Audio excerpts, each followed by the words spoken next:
नमस्कार. राज्यशास्त्राच्या या व्याख्यानामध्ये आपलं स्वागत आहे. याच्या आधीच्या व्याख्यानांमध्ये आपण संविधान कसं तयार झालं, त्याच्यानंतर आपण संविधानात काय काय गोष्टी या अन्य देशांच्या संविधानाकडून घेतल्या होत्या वगैरे हा भाग बघितला. आता आपल्याला आपल्या संविधानाबद्दल अधिक माहिती ही जाणून घ्यायची आहे. तर त्यातला दोन भाग त्यातले आपण बघणार आहे. तर त्यातला पहिला भाग मला घ्यायला आवडेल तो म्हणजे आहे प्रियम्बल, म्हणजे आपण असं म्हणूया त्याची प्रस्तावना. तर ती प्रस्तावना ही आपल्याला आता बघायची आहे. तर मूळ जी घटना आहे, संविधान आहे, हे इंग्लिशमध्ये लिहिलेलं आहे. यानंतर त्याची हिंदी आवृत्ती तयार करण्यात आलेली आहे. तर आपण आत्ता जे इंग्लिशमध्ये आहे ते मी तुम्हाला वाचून दाखवतो. We the people of India having solemnly resolved to constitute India into a sovereign, socialist, secular, democratic republic and to secure to all its citizens, आपण सगळ्याचा अर्थ बघणार आहे, justice, social, economic and political, liberty of thoughts, expression, belief, faith and worship, equality of status and opportunity, and to promote among them all fraternity, assuring the dignity of the individual and the unity and integrity of the nation. In our Constituent Assembly, this 26th day of November 1949, we do hereby adopt, enact and give to ourselves this constitution. हे मूळ संविधानामध्ये जी प्रस्तावना आहे ती थोडीशी परिवर्तित केलेली प्रस्तावना ही मी तुम्हाला आता इंग्लिश भाषेतली वाचून दाखवली. आता याच्यात तुम्ही म्हणा परिवर्तित कोणी केली, कधी केली आणि परिवर्तित केलेलीच का वाचून दाखवली.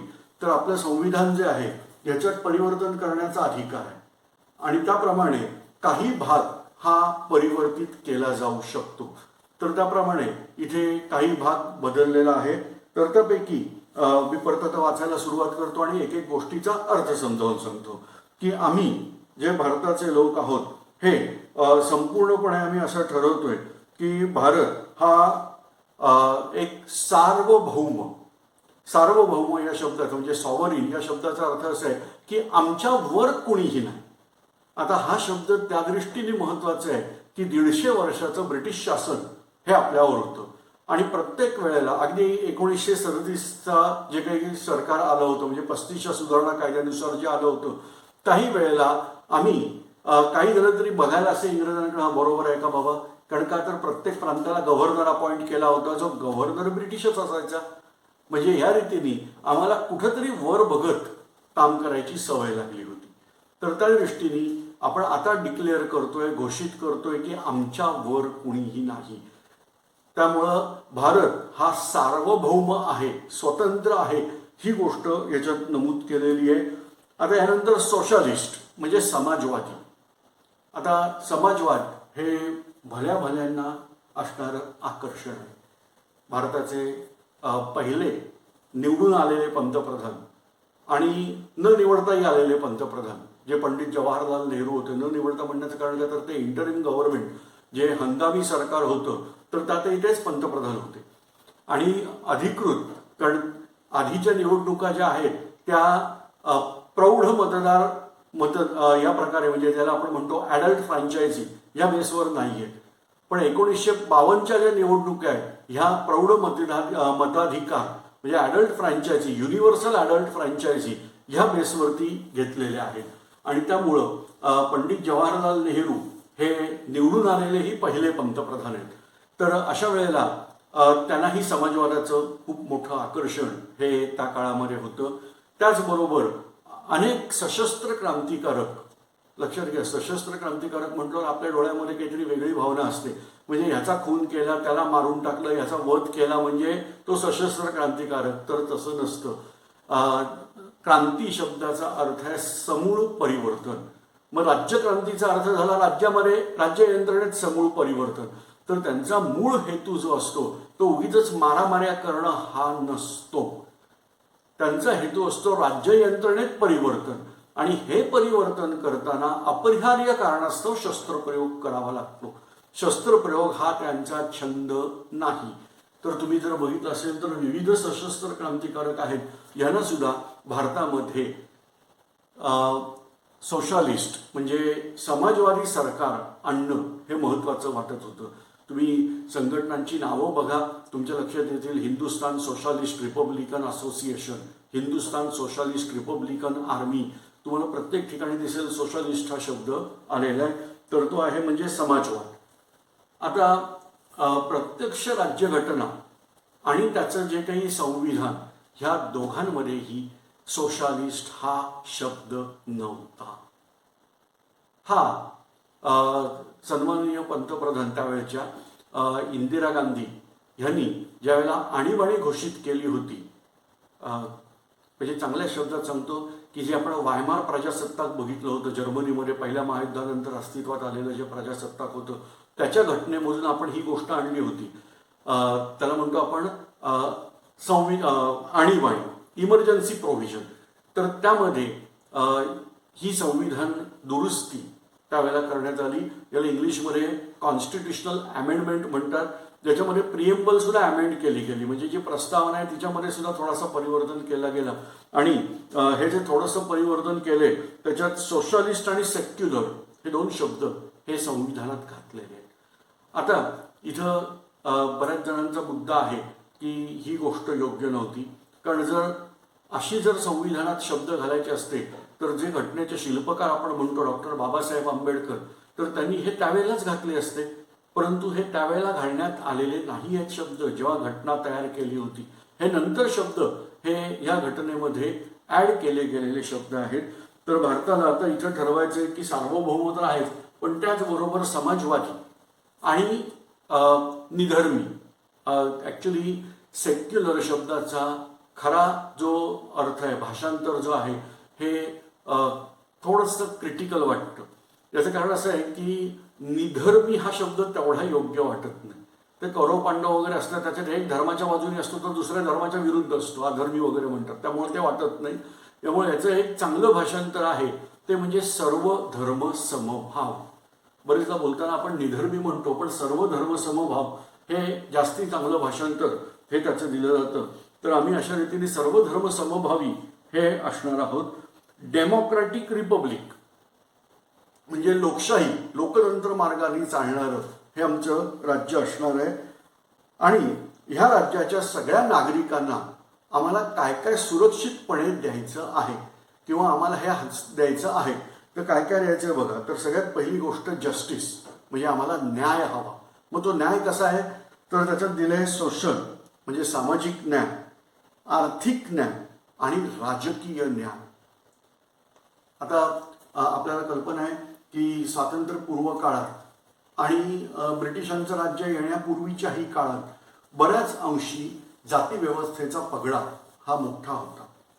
वर्णव्यवस्था, जातीव्यवस्था यांचा पगडा होता. आणि त्यामुळं काय होत होतं की आपल्याला समाजामध्ये सगळ्यांना समान न्याय हा प्रकार नव्हता. आणि मग अशा वेळेला स्वतंत्र भारतामध्ये हा न्याय समान असला पाहिजे. आणि त्यामुळे याच्यात त्यांनी दिलेलं आहे ते म्हणजे न्याय कसा पाहिजे, तर सामाजिक न्याय पण पाहिजे, आर्थिकदृष्ट्या सुद्धा समान संधी असल्या पाहिजे, समान न्याय असला पाहिजे, आणि राजकीय दृष्ट्या सुद्धा हा समान न्याय हा असला पाहिजे. यानंतर दिलंय लिबर्टी म्हणजे स्वातंत्र्य. कशाचं स्वातंत्र्य आहे, तर लिबर्टी ऑफ थॉट, विचारांचं स्वातंत्र्य आहे. एक्सप्रेशन्स, अभिव्यक्ती स्वातंत्र्य आहे. बिलीफ, आता इथे इंग्लिश शब्द आहेत बिलीफ आणि फेथ, म्हणजे विश्वास आणि श्रद्धा, आणि वर्शिप आणि पूजा करण्याचं स्वातंत्र्य. ही सगळी स्वातंत्र्य ह्या ठिकाणी दिलेली आहेत. जर कोणी म्हणत असेल मी आकाशाकडे बघत प्रार्थना करेल, लेट इट बी. कोण म्हणेल जमिनीवर डोकं ठेवल्याशिवाय माझी प्रार्थना पूर्ण होत नाही, तर ते पण अलाउड आहे. कुणी वेळेला आम्हाला प्रार्थनेला समोर कशाचीच गरज लागत नाही, तेही अलाउड आहे. कुणी म्हणेल बाबा XYZ देवाची मूर्ती समोर असल्याशिवाय आम्ही प्रार्थनाच करू शकत नाही, तेही अलाउड आहे. आणि काही जण म्हणतील आम्हाला प्रार्थनाच करायची नाहीये, ते नास्तिकवाद वगैरे असे असतात ते, तर तेही अलाउड आहे. तर हे सगळं स्वातंत्र्य हे तुम्हाला इथं घटनेमध्ये दिलेलं आहे. त्यानंतर इक्वॅलिटी. इक्वॅलिटी म्हणजे समानता. कशामध्ये दिलेली आहे समानता? Equality of status and opportunity. तर तुमचं जे स्टॅटस आहे, संधी आहे, आणि to promote among them all, आणि ह्या सगळ्यांमध्ये तुम्हाला हे सगळं प्रसारित करण्याचं हे समानता ही दिलेली आहे. आणि यानंतर दिलेलं आहे फ्रॅटर्निटी म्हणजे बंधुभाव. तर ॲश्युरिंग द डिग्निटी ऑफ इंडिव्हिज्युअल म्हणजे प्रत्येकाची जी उदात्त भावना आहेत त्या प्रत्येकाच्या उदात्त भावनेला आपल्याला इथं बंधुभावाने सामोरं जायचे. म्हणजे असं काही म्हणायची गरज नाही की अमकी अमकी व्यक्ती ही खालची आहे आणि मी वरचा आहे, तर असं नाही. उलट सगळे आपण बंधू आहोत ही भावना ही इथं येणं अपेक्षित आहे. आणि unity and integrity of the nation हे राष्ट्राचं ऐक्य आणि अखंडत्व हे आवश्यक आहे. तर ह्या सगळ्यासाठी म्हणून त्यांनी फ्रॅटर्निटी हा शब्द दिलेला आहे. इन अवर कॉन्स्टिट्युएंट असेंब्ली म्हणजे आपली जी संविधान समिती आहे त्याच्या 26 नोव्हेंबर 1949 या दिवशी आम्ही हे ॲडॉप्ट म्हणजे हे स्वीकारतोय, कार्यवाहीत आणतोय आणि आम्हालाच देतोय ते हे संविधान. ही साधारणतः आपल्याला दिसणार आहे ती म्हणजे प्रियम्बल, जी घटना जी आहे त्याचं प्रस्तावना हा भाग. आता प्रस्तावना ही घटनेमध्ये अंतर्भूत आहे का नाही हा एक खूप मोठा हा वादाचा मुद्दा आहे. तुम्हाला कल्पना असेल तर आपल्याकडे जेव्हा संविधानिक गोष्टीचा अर्थ लावायची वेळ येते तर त्यावेळेला न्यायालयाकडे जावं लागतं. सर्वोच्च न्यायालय जे काही म्हणेल हेच अंतिम हे आपल्याकडे मानण्याची पद्धत आहे. परंतु आपण सर्वोच्च न्यायालयाने दिलेला जो निकाल आहे त्याला पण पुनर्विचारार्थ सर्वोच्च न्यायालयाकडेच परत पाठवू शकतो. लक्षात घ्या, सर्वोच्च न्यायालयाविरुद्ध तुम्ही उच्च न्यायालयात अपील करू शकत नाही ना, तुम्ही कनिष्ठ न्यायालयात अपील करू शकता. पण सर्वोच्च न्यायालयाचा जो निकाल आहे त्याचा पुनर्विचार करण्याचा अधिकार हा मात्र सर्वोच्च न्यायालयाला दिलेला आहे. तर आपण आता बघणार आहे की ही जी संविधान आहे त्या संविधानामध्ये जे प्रस्तावना आहे ती संविधानाचा भाग आहे का नाही. आता हे जे प्रास्ताविक आहे त्याचं महत्त्व हे न्यायामध्ये खूप महत्त्वाचं मानलेलं आहे. असं मानलं जातं की संपूर्ण जे संविधान आहे त्याच्याकडे बघताना पहिल्यांदा प्रस्तावना जी आहे प्रास्ताविक आहे ह्या प्रास्ताविकातून त्या नजरेने तुम्ही घटना बघायची. म्हणजे काय असतं म्हणजे बरेचदा जेव्हा प्रदीर्घ असं लिखाण केलं जातं त्यावेळेला कदाचित एका ठिकाणी जे वक्तव्य केलेलं आहे त्याला छेद देणाऱ्या गोष्टी दुसरीकडे येऊ शकतात. हे अगदी वैदिक कालखंडापासून आहे. वेदांमध्ये सुद्धा कधीतरी अशी विरोधाभासाची वाक्य आलेली आहेत. कदाचित आपण त्यांचा अर्थ नीट लावू शकलो नसू, परंतु हे प्रकार वेदांमध्ये पण चर्चेत आलेले आहेत. आणि त्यामुळं कित्येकदा असं होतं आणि मोठ्या माणसांच्या आयुष्यातही होतं. फॉर एक्झाम्पल गांधीजींचंच आयुष्य घ्या. पहिल्या महायुद्धाच्या वेळेला गांधीजी हे महात्मा नव्हते त्यावेळेला ते एक राजकारणी होते, उदयोन्मुख राजकारणी होते भारतात. तर त्यावेळेला त्यांचं मत होतं की युद्धामध्ये म्हणजे राजा आपला असू देत अथवा परका असू देत, परंतु राजाला मदत करणं हे प्रजेचं कर्तव्य आहे आणि राजांनी आम्हाला काय द्यावं म्हणजे आम्ही मदत करू असा प्रकार प्रजेने करू नये. आणि त्यामुळं पहिल्या महायुद्धात गांधीजी हे ब्रिटिशांच्या बाजूने युद्ध खेळण्याच्या बाजूचे होते. जेव्हा दुसऱ्या महायुद्धाच्या वेळेला मात्र गांधीजींनी मतपरिवर्तन केलेलं आहे. ते सांगतात तिथं की युद्ध म्हणजे हिंसा आणि हिंसेला आम्ही मदत करू हे शक्यच नाही. गांधीजींना बरेचदा विचारलं गेलेलं आहे की तुम्ही दोन मतं ही परस्पर विरुद्ध मतं ही देता, कधीतरी तुमचं पहिलं मत असतं त्याच्या विरुद्ध दुसरं मत जातं. तर त्यावेळेला गांधीजी सांगतात की ती माझी हिमालया एवढी चूक होती.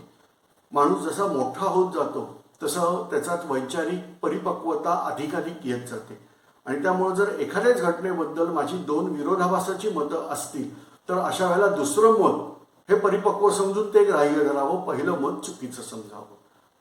अधिक माहितीसाठी स्वतः महात्मा गांधींचं जे आत्मचरित्र आहे माझे सत्याचे प्रयोग, तर हे आपण अवश्य वाचावं. त्याच्यात तुम्हाला अशी काही विधानं वगैरे वाचायला मिळतील.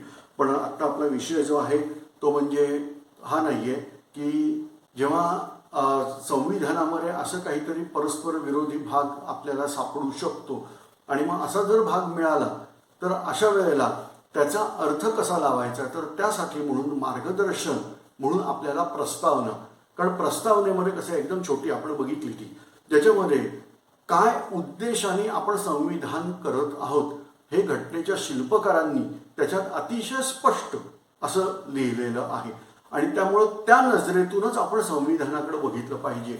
हा संविधानाचा हा महत्त्वाचा भाग आहे. अर्थात हे जे कायदे तज्ज्ञ असतात, मला माहीत नाही, मी तेवढा हुशार नाही, तेवढा बुद्धिमान नाही, पण कायद्याचा अर्थ लावणं आणि त्याच्यावर बऱ्याच गोष्टी ह्या आपल्याकडं पूर्वापार, तशी बौद्धिक परंपरा आपल्याकडं फार प्राचीन आहे. ब्रिटिश काळानंतर ती जरा काही चुकीच्या मार्गाने गेली, काही बरोबर मार्गाने गेली. तर त्याच्यापैकी आपल्याकडे ज्या काही ह्या घटना झालेल्या आहेत त्यातली जी केस आहे तिचं नाव आहे बेरू बारीक केस. ही 1960 सालातला हा सुप्रीम कोर्टातला भाग आहे. तर याच्यात असं म्हटलं गेलेलं आहे की प्रास्ताविक जी आपली प्रिएम्बल आहे is not part of constitution. आणि त्यामुळं आर्टिकल जे आपलं संविधानातला अनुच्छेद आहे 368 क्रमांकाचा अनुच्छेद आहे, त्या 368 क्रमांकाच्या अनुच्छेदानुसार आपल्याला प्रिएम्बलमध्ये म्हणजे प्रास्ताविकामध्ये परिवर्तन करता येत नाही. हे सर्वोच्च न्यायालयाने 1960 साली बेरुबारी केस याच्यामध्ये दिलेलं आहे. जेव्हा कालांतराने म्हणजे 1973 साली दुसरी केस, दुसरा खटला, ॲक्च्युली केस हा इंग्लिश शब्द आहे, खटला हा आपण मराठीत वापरत असलो तरी तो उर्दू शब्द आहे. स्वातंत्र्यवीर सावरकरांनी ह्यासाठी अतिशय उत्तम शब्द दिलेला आहे, पण तो माझ्या तोंडात सारखा येत नाही. तो आहे अभियोग. तर हा जो काही अभियोग आहे केशवानंद भारती अभियोग या नावाने खटला दाखल केलेला आहे. तर त्याच्यात सुप्रीम कोर्टानेच, कारण आपल्याला माहिती आहे की आपल्याला सुप्रीम कोर्टात पुनर्विचाराचा अधिकार आहे. सुप्रीम कोर्टाने दिलेल्या, सर्वोच्च न्यायालयाने दिलेल्या निर्णयाचा पुनर्विचार सर्वोच्च न्यायालयच करू शकतं. आणि त्यानुसार त्यांनी सांगितलं की आपलं प्रस्तावना ही संविधानाचाच भाग आहे. आणि त्यामुळं याच्यात जोपर्यंत प्रस्तावनेच्या मूलभूत, जसं संविधानाच्या मूलभूत फ्रेमला तुम्ही धक्का लावू शकत नाही. एक छोटंसं उदाहरण देतो, तुमच्या लक्षात येईल की वास्तू असते, इमारत असते. आता ज्या आधुनिक तंत्राने इमारती बांधल्या जातात त्याच्यामध्ये तुम्ही जर बघितलं असेल तर पहिल्यांदा पिलर उभे केले जातात, स्तंभ उभे केलेले असतात, त्याच्यामध्ये लोखंडी सळ्या घातलेल्या असतात आणि मग त्याचे काय सिमेंट कॉन्क्रीटचं मिश्रण वगैरे असतं ते भरलेलं असतं आणि या रीतीने पहिल्यांदा सांगाडा उभा राहतो. त्याच्यानंतर ते स्लॅब, हाही स्तंभाच्याच मटेरियलचा भाग आहे, हे स्लॅब छत घातलं जातं आणि अशा रीतीने एक स्ट्रक्चर उभं राहतं. ह्यानंतर भिंती बांधायचा उपक्रम चालू होतो.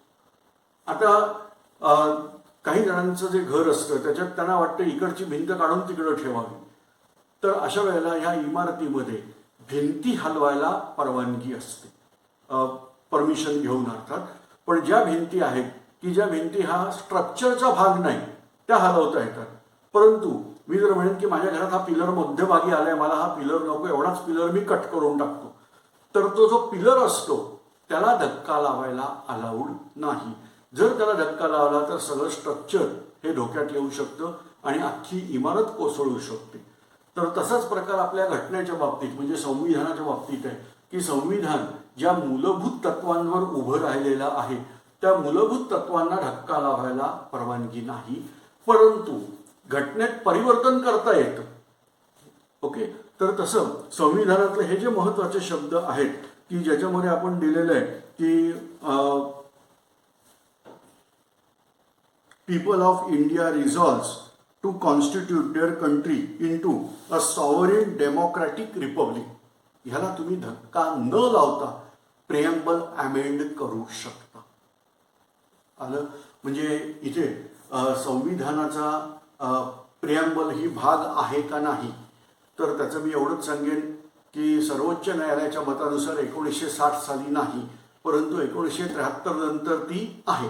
आता उद्या आणखीन कुठचा अभियोग उभा राहिला आणि त्यांनी सांगितलं आणि सर्वोच्च न्यायालयाने पुनर्विचार करून जर सांगितलं तर मला माहीत नाही, पण आजच्या आपल्या भागानुसार ही जी प्रिॲम्बल म्हणजे प्रास्ताविक आहे ही संविधानाचा भाग आहे आणि त्यामुळं त्याच्यामध्ये अनुच्छेद म्हणजे कलम 368 नुसार परिवर्तन करता येतं.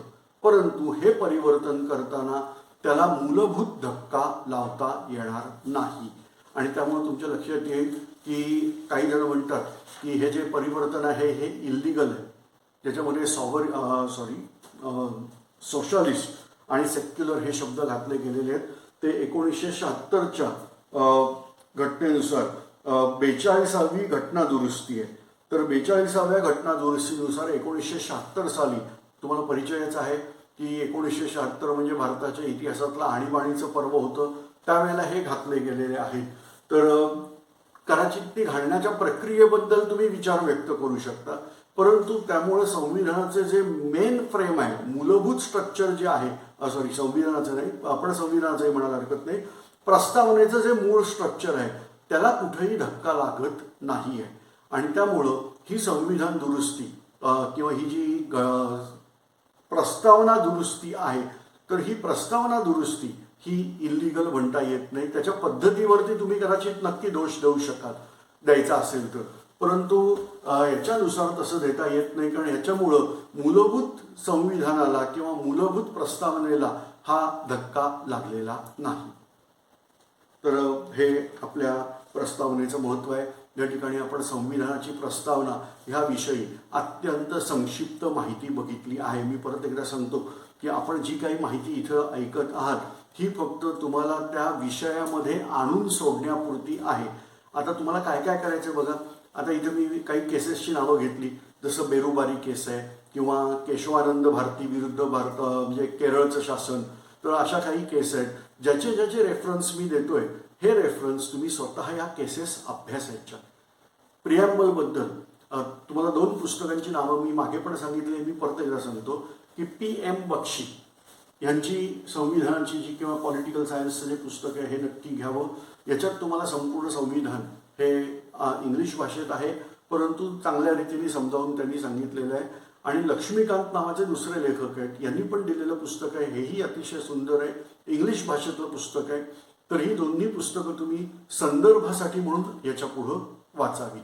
फक्त आणि फक्त व्हिडिओ लेक्चर्स ही उपयोगी नाही आहेत. व्हिडिओ लेक्चरचं काम तुम्हाला विषयांमध्ये घेऊन येणं हे आहे.